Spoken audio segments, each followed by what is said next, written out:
എല്ലാവർക്കും SR കറിവെട്ടിലേക്ക് സ്വാഗതം. ഇന്നത്തെ റെസിപ്പി മാങ്ങ അച്ചാറ്. അടിപൊളി ടേസ്റ്റ് ആണ് കേട്ടോ. ഇത് ഉണ്ടാക്കി അപ്പം തന്നെ ഉപയോഗിക്കാൻ പറ്റും. സ്റ്റോർ ചെയ്ത് വെക്കും തോറും നല്ല അടിപൊളി ടേസ്റ്റാണ്. നിങ്ങൾ ഒരു പ്രാവശ്യമെങ്കിലും ഇതൊന്ന് ട്രൈ ചെയ്ത് നോക്കി ഫീഡ്ബാക്ക് അറിയിക്കാം. നിങ്ങൾക്ക് ഈ ചാനൽ ഇഷ്ടമാവുകയാണെങ്കിൽ പ്ലീസ് ഒന്ന് സപ്പോർട്ട് ചെയ്യുക. അപ്പം റെസിപ്പിയിലേക്ക് പോകാം. അതിനായി ഒരു ബൗളിലേക്ക് 3 മീഡിയം സൈസ് മാങ്ങയാണ് എടുത്തിരിക്കുന്നത്. അത് ഇതുപോലെ വേണം കട്ട് ചെയ്തെടുക്കാൻ.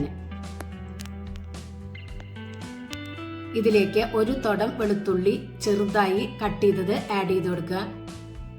5 പച്ചമുളകും ഇതുപോലെ കട്ട് ചെയ്തത് ആഡ് ചെയ്ത് കൊടുക്കുക.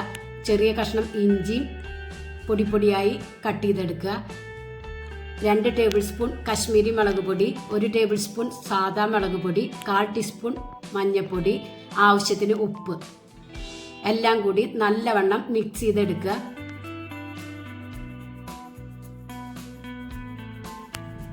എന്നിട്ട് അരമണിക്കൂർ റെസ്റ്റ് ചെയ്യാൻ മാറ്റി വയ്ക്കുക. അരമണിക്കൂർ കഴിഞ്ഞാൽ ഒരു പാനിലേക്ക് 1/2 കപ്പ് എണ്ണ, നല്ലെണ്ണ ആഡ് ചെയ്ത് കൊടുക്കുക. അതൊന്ന് ചൂടായി വരുമ്പോൾ 1/2 ടീസ്പൂൺ ഉലുവയും 1/2 ടീസ്പൂൺ കടുകും ആഡ് ചെയ്യുക. കടുകും ഉലുവയും പൊട്ടി വന്നാൽ കറിവേപ്പില ആഡ് ചെയ്ത് കൊടുക്കുക. കറിവേപ്പില നല്ലവണ്ണം മൊരിഞ്ഞ് വരണം. കറിവേപ്പില മൊരിഞ്ഞ് വരുമ്പോൾ സ്റ്റൗവ് ഓഫ് ചെയ്യുക. ഇതിലേക്ക് 1/2 ടീസ്പൂൺ കായപ്പൊടിയും 1/2 ടീസ്പൂൺ ഉലുവപ്പൊടിയും ആഡ് ചെയ്ത് കൊടുക്കുക. എന്നിട്ട് നല്ലവണ്ണം ഇളക്കി യോജിപ്പിക്കുക. ഇതുപോലെ കട്ടകെട്ട് എന്തെങ്കിലും ചെയ്യണമെങ്കിൽ അതൊക്കെ ഇതുപോലെ അലിയിപ്പിച്ചെടുക്കണം. ഈ എണ്ണയുടെ ചൂടിൽ നമ്മൾ മാറ്റി വെച്ച മാങ്ങ മിക്സ് ആഡ് ചെയ്ത് കൊടുക്കുക.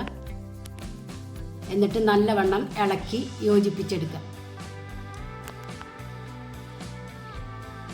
ഉപ്പ് ചെക്ക് ചെയ്ത് നോക്കുക.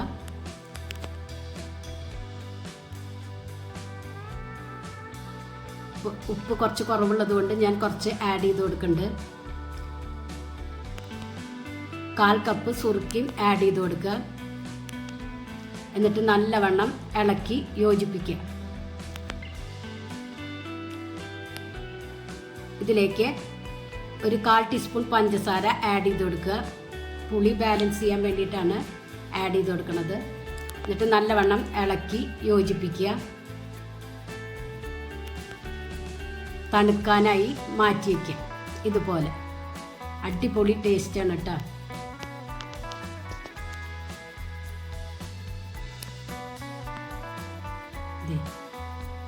തണുത്തതിന് ശേഷം ഒരു ഗ്ലാസിൻ്റെ ജാറിലേക്ക് മാറ്റുക.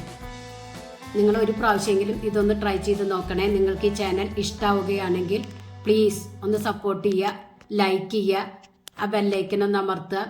അപ്പോൾ ഞാനിടുന്ന ഇതുപോലുള്ള വീഡിയോസ് നിങ്ങൾക്ക് കിട്ടും. താങ്ക്